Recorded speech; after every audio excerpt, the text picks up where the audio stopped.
"Watch this," Mom said, pouring coffee on me. "That's how we treat trash." Everyone recorded. I left quietly. They posted the video online and it went viral. Then people recognized me from Forbes, and now they're all unemployed. The liquid felt like a sudden, searing brand against my scalp.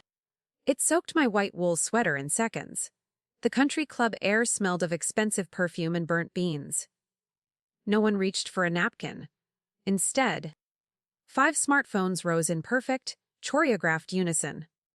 My brother Kevin actually chuckled. The silence was a physical weight.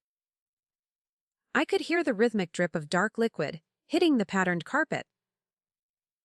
My grandmother's hand shook as she clutched her silk scarf. She looked at the floor, her eyes wet with a shame she couldn't voice. Mom remained standing like a victorious general. She didn't even bother to wipe the splash from her own manicured thumb. The table was a stage, and I was merely a broken prop. I stood up slowly, my chair scraping the wood. I didn't scream or offer them the satisfaction of a tear. I simply reached into my damp pocket and pulled out 2 crisp $50 bills. I placed the cash firmly on the white linen next to my half-eaten omelette. My sister Melissa adjusted her phone to catch the light on my stained chest. I nodded once toward my grandmother, a silent goodbye she didn't deserve. The exit felt miles away. Behind me, the first ripple of collective laughter broke the stillness. They thought the show was over. The cool air outside didn't stop the stinging. I sat in my car, staring at the digital clock on the dashboard. My phone buzzed in the center console. It was a notification from our family group chat. Kevin had already uploaded the clip with a caption about humility. The comments from our cousins were cruel and swift. I didn't reply to any of them. I put the car in gear and drove toward my quiet apartment. My reflection in the rearview mirror showed a stranger. By Monday morning, the algorithm had taken a life of its own. The video migrated from private feeds to the global stage. I sat in my office and watched the view count tick into the millions. Then the shift began. A prominent tech journalist tweeted my Forbes profile alongside a screenshot of Mom's sneering face. The narrative flipped in a heartbeat. The internet does not like bullies, especially when the victim has a higher net worth than the aggressors. My phone started ringing with frantic, unknown numbers. Kevin called first, sounding breathless and terrified. His firm's HR department had seen the footage of him filming and laughing. Then came Melissa, weeping because her charity board had voted for her immediate removal. Mom didn't call. She sent a single, frantic text demanding that I fix the mess she had started. I looked at the screen and felt nothing but a clean, cold clarity. I hit the block button on every single name. For the first time in 30 years, the house was finally silent. I parked in my building's dark garage. The silence ringing in my ears. The stained wool felt heavy, pulling at my shoulders like lead weights. Every step toward the elevator left a faint trail of bitter moisture on the concrete. I avoided the mirror in the lobby, fearing the hollow gaze of the woman inside. My key turned with a metallic snap that echoed down the hallway. The apartment was pristine, but the air felt thin and dangerously cold. I stood under the shower until the water turned scalding. The brown liquid spiraled down the drain, leaving the tiles slick and dark. I scrubbed my skin until it turned a raw, angry red. My hair still smelled of burnt roast and cheap hospitality. I wrapped myself in a thick robe and sat on the floor. My laptop glowed on the mahogany desk, waiting for me. I needed to see exactly what they had done to my name. The video was everywhere by midnight. Kevin had edited it with a jaunty soundtrack that made the assault look like a prank. I watched my own face stay frozen as the coffee fell. The comments below were a sewer of laughing emojis and illitist slurs. My family's friends were cheering for my mother's cruelty in real time. It was a digital execution disguised as a family update. My hands didn't shake. I simply opened a fresh terminal window. I began pulling the metadata from their public posts. Kevin's location services were still active, pinning him to a high-end bar downtown. He was out celebrating his sudden surge in social engagement. I could see the IP addresses of everyone who had shared the clip. They were all connected to the same country club network. They felt safe behind their glass screens and high walls. They didn't realize that my silence was actually a form of surveillance. A new notification pinned from a tech forum I frequent. Someone had recognized the back of my head from a recent keynote. They linked the video to my professional profile on LinkedIn. The shift happened faster than a server crash. The mocking comments were suddenly replaced by sharp, defensive questions from the industry. People were asking why a respected security lead was being dozed like a stray dog. My private agony was becoming a public liability for them. The first frantic email arrived at 3 o'clock in the morning. It was from the country club's board of directors. They had received hundreds of complaints from angry members who saw the footage. They were terrified of the optics and the brewing legal storm. They begged me for a private meeting to discuss an amicable resolution. They didn't care about the coffee or my ruined sweater. They only cared about the sudden stain on their precious reputation. I ignored the board and focused on Kevin's latest post. He was trying to delete the video, but the internet had already archived his malice. His boss had commented on the thread with a cold, formal request for an early meeting. The power was shifting from their loud table to my quiet desk. I realized then that my grandmother's quiet note was true. I had outlasted the noise. But the doorbell rang, shattering the fragile peace of the room. I checked the security camera on my tablet before reaching for the handle. My brother Daniel stood in the hall, his face pale under the harsh UD lights. He looked small, without the rest of the family to bolster his ego. I opened the door just a few inches, keeping the heavy security chain engaged. He didn't look at my eyes. Instead, he stared at my damp hair. The smell of his expensive cologne filled the narrow gap. "You need to take it down," Daniel whispered, his voice cracking. I didn't remind him that I hadn't posted it. He was shaking, clutching his phone like a weapon he didn't know how to use. He told me his boss had seen the video during a late-night flight. The company's social media mentions were exploding with calls for his termination. They didn't want a bully on their payroll. He was begging me to lie for the family. I looked at his trembling hands and felt a wave of cold indifference. I didn't post the video, Daniel. Kevin did. He winced at the name, knowing his older brother had traded their future for a few thousand likes. He started to explain that it was all just a misunderstood joke. I didn't argue.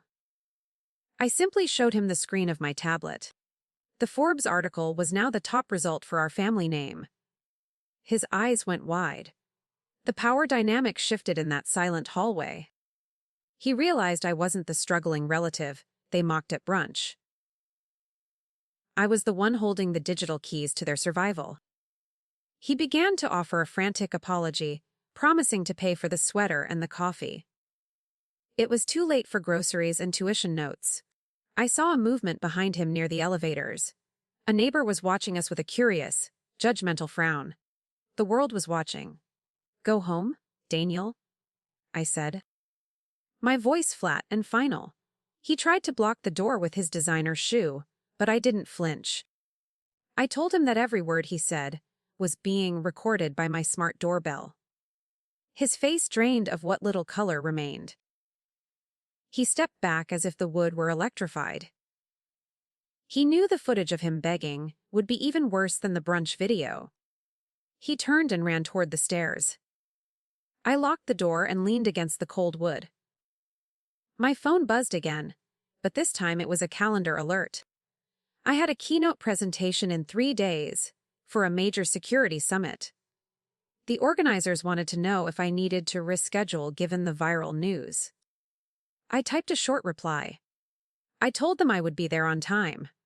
I would wear a new sweater. The truth was far more resilient than a coffee stain. I sat back at my desk to finish my work.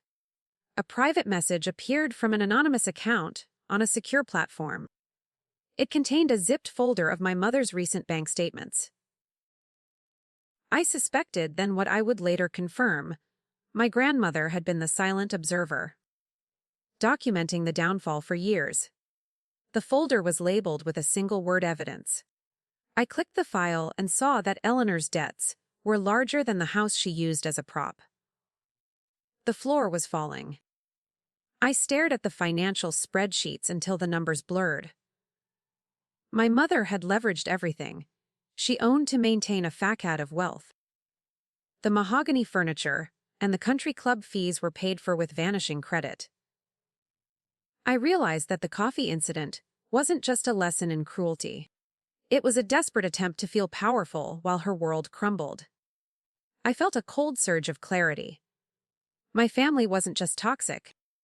They were fundamentally fraudulent and completely broke. The next morning, the office lobby felt different. People I had known for years looked away when I entered. My boss was waiting by the elevators with a grim expression. He gestured for me to follow him into a private conference room. The glass walls offered no privacy from the curious stares of the junior developers. He sat down and slid a tablet toward me. A local news station was running a segment on the Brunch video right then. "Juliana, the board is concerned about the attention," he said. I didn't blink or offer an apology. I told him that my work spoke for itself. He admitted that my metrics were flawless, but the public scandal was distracting the investors. The irony was sharp and bitter. I had spent a decade securing their data, yet my personal life was the only breach they cared about. He sighed and leaned back. The company was considering a temporary leave for me. I pulled a physical folder from my leather briefcase. I showed him the engagement metrics from the tech forums. My reputation wasn't damaged, it was being forged in fire. The industry saw me as a stoic leader who handled crisis with absolute grace. I told him that if I left, the narrative would be that the company abandons victims. His eyes shifted toward the glass. He knew I was right. The power in the room shifted toward me. The meeting ended with a firm handshake and a raise. I walked back to my desk, feeling the weight of the victory. My phone buzzed with a text from an unknown number. It was a photo of my grandmother's front door. A group of reporters was camped out on her lawn, shouting questions through the wood. The family's mess was finally touching the only person I cared about. My stomach churned with a new, protective fury. I called a private security firm I had worked with before. I directed them to my grandmother's house with instructions to move her quietly. I would pay any price to get her to my apartment. The family had used her as bait for years, and I was ending it. While I waited for the confirmation, I noticed a new post from Kevin. He was filming a tearful apology in his car. He looked pathetic and utterly desperate for mercy. I didn't watch the video to the end. I knew his remorse was as fake as my mother's bank balance. The security team messaged me 5 minutes later. They had successfully evacuated my grandmother through a back garden gate. She was safe, but she had left her medication behind in the rush. I realized I would have to go back to that house myself. My mother was already there, waiting in the dark for a final confrontation.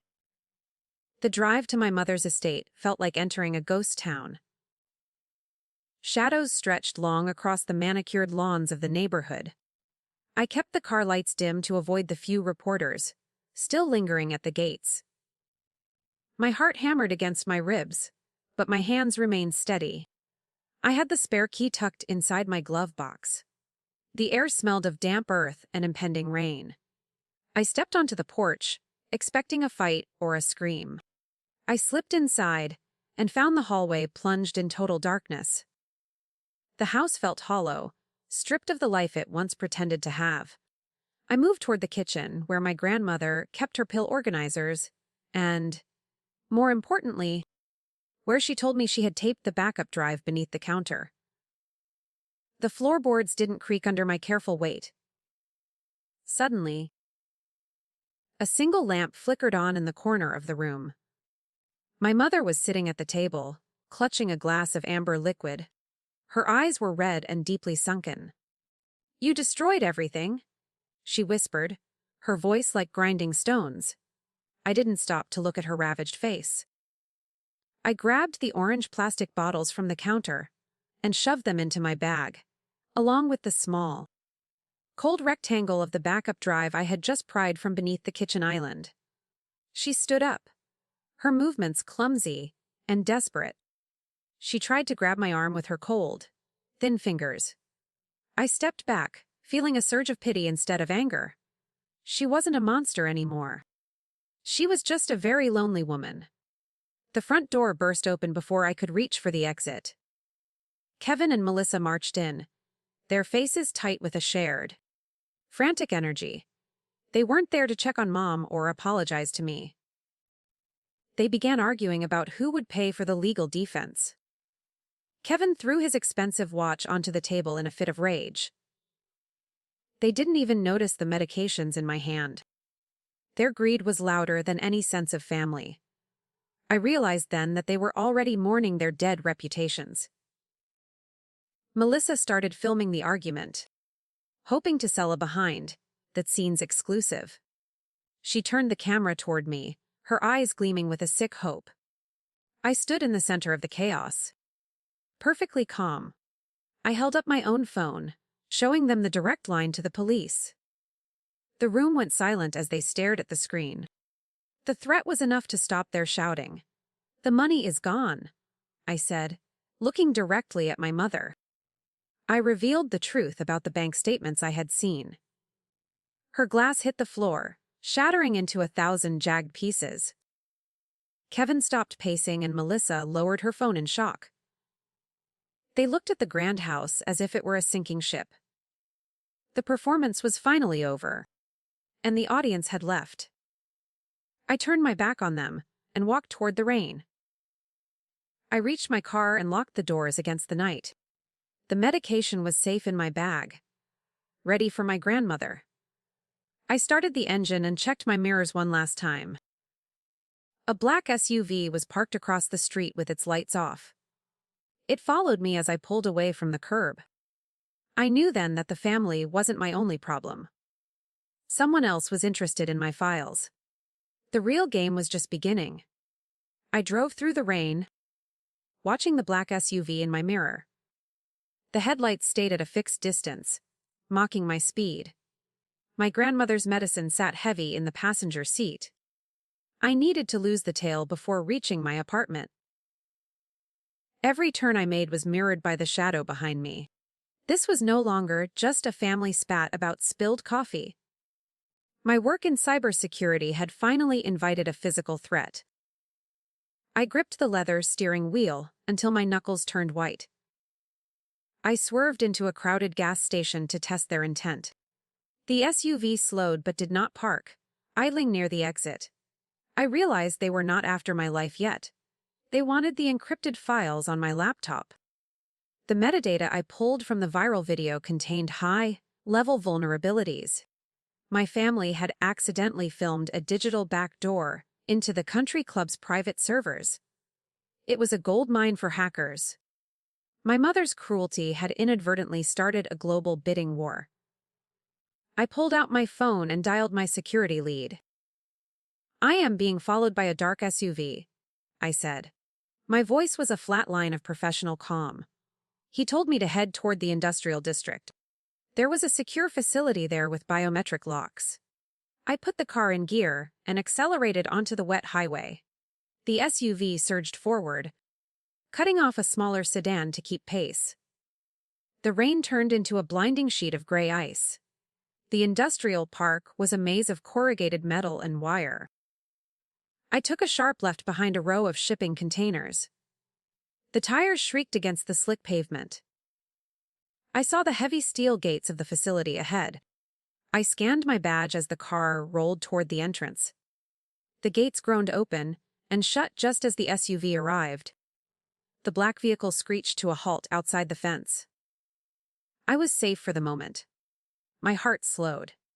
I walked into the lobby, clutching the bag of medication.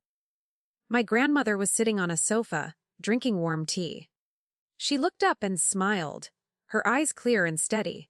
She didn't ask about the rain or the chase. She knew I had protected her once again. I handed her the pills and sat down beside her. The air in the facility felt sterile and quiet. I checked my tablet for any new breaches. My brother Kevin was calling me. "Juliana, please, they are at the house," Kevin sobbed. He sounded like a man who had reached his limit. He said the men in the SUV had visited them first. They were looking for the encrypted drive I had hidden in the kitchen. I realized the bank statements weren't the only thing in that folder. My mother had been hiding corporate secrets for years.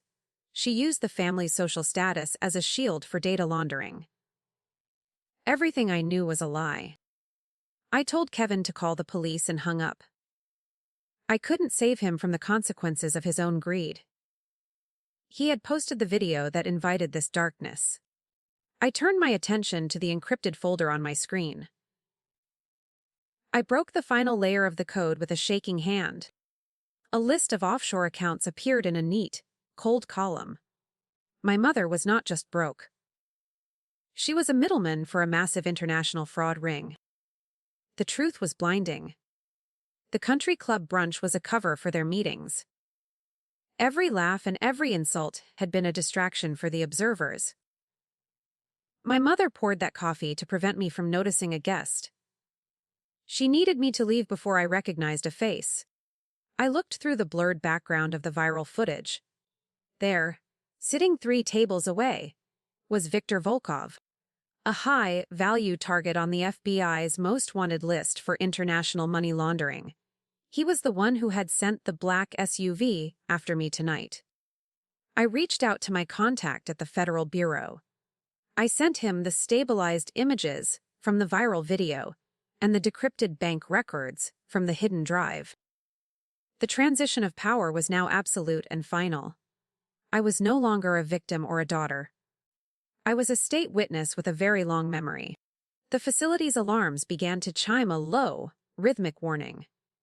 Someone was attempting to bypass the perimeter sensors. They were desperate to stop the data from leaving this room. I stood up. I looked at my grandmother and held her frail hand. "We have to move again," I whispered. She nodded and stood with a grace that defied her age. She had known about the secrets all along. She was the one who sent me the anonymous folder. She had waited years for me to be strong enough to win. We headed toward the rooftop helipad as the lights flickered. The story was ending, and the fire was finally reaching the source. The rooftop air was a freezing slurry of rain and jet fuel. I guided my grandmother toward the waiting helicopter, its rotors slicing the heavy fog.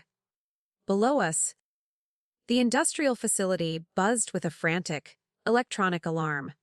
I checked my phone one last time before stowing it in my jacket. The federal agents had confirmed receipt of the encrypted ledger. The data was officially out of my hands and into the legal system. My family's house of cards was finally collapsing in the dark. We climbed into the cramped cabin as the pilot signaled for takeoff. The helicopter banked hard, giving me a final view of the street. The black SUV was a small, helpless speck near the reinforced perimeter.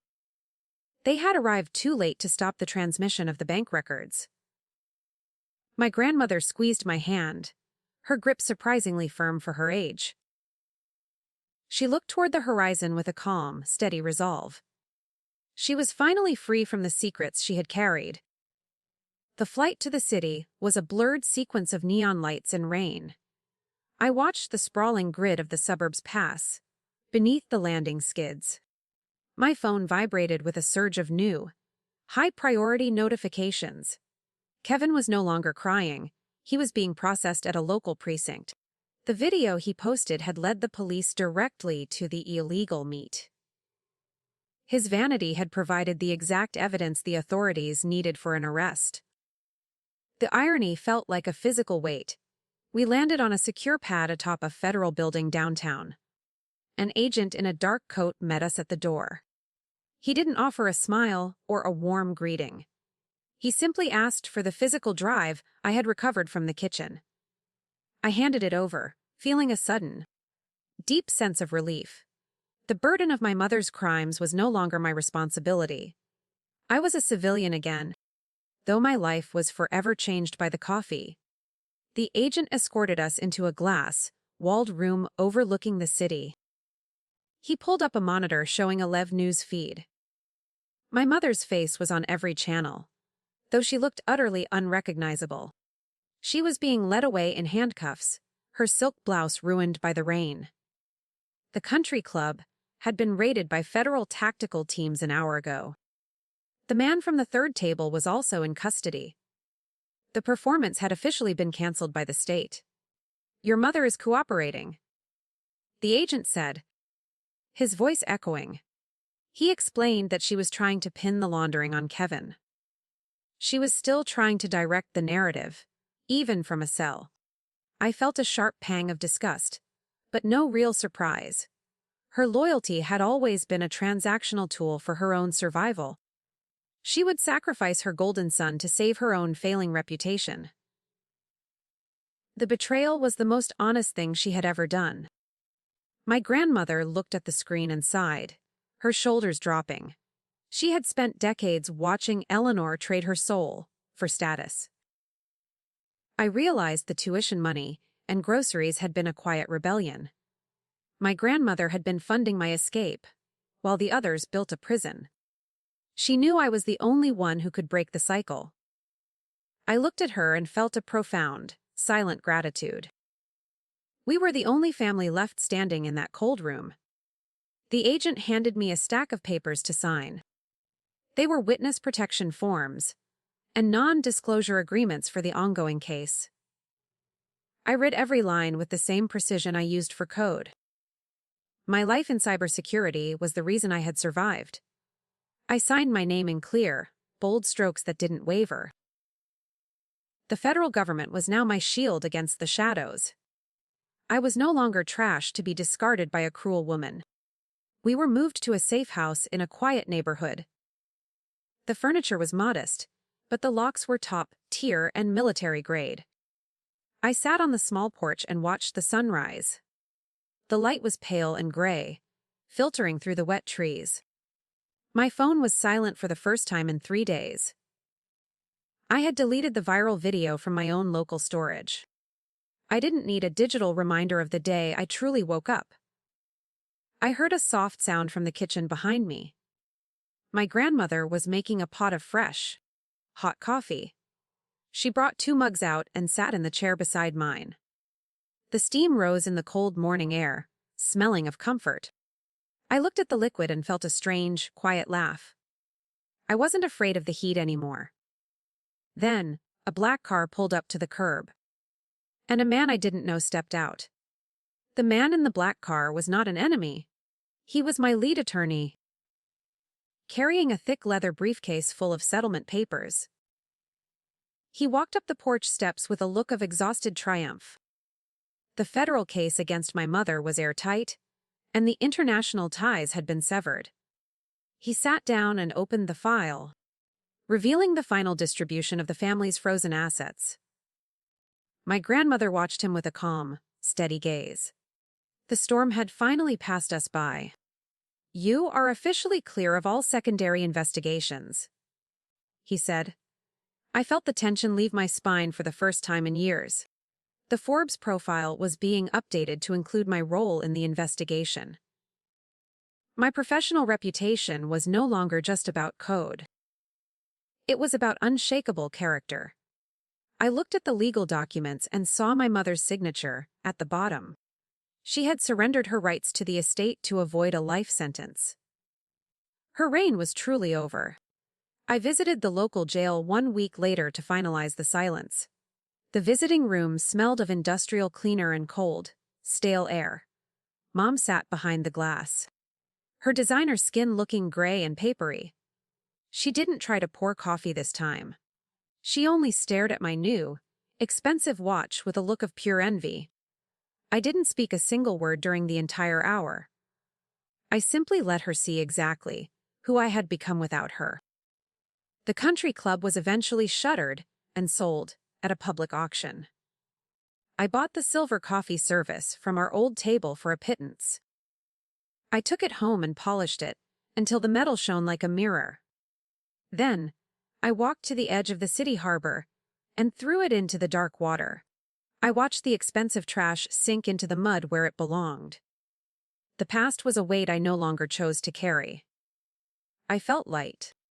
My grandmother and I moved to a quiet house near the coast. The windows are tall and the garden is full of wild, resilient flowers. I still work in cybersecurity, but I choose my clients with extreme care. Kevin sends letters from prison, but I leave them unopened on the counter. Melissa is working a retail job in a town where no one knows her face. They are finally living the life they once mocked, stripped of the logos and labels they used to define their humanity. Justice is a slow, cold brew. Daniel moved to a different city under a cloud of shame. His name now a permanent red flag in every professional background check he undergoes. I sat on the deck tonight, watching the tide pull away from the shore. The moon reflected off the water in long, shimmering lines of silver. I thought about that Sunday brunch and the heat of the liquid on my neck. It was the best thing that ever happened to my life. It forced me to stop performing for people who never loved the real me. I turned off my phone and went inside. There was a knock on the door. I checked the monitor. It was a young woman from my security firm. A prodige looking for the mentor who had finally taught her how to stand her ground.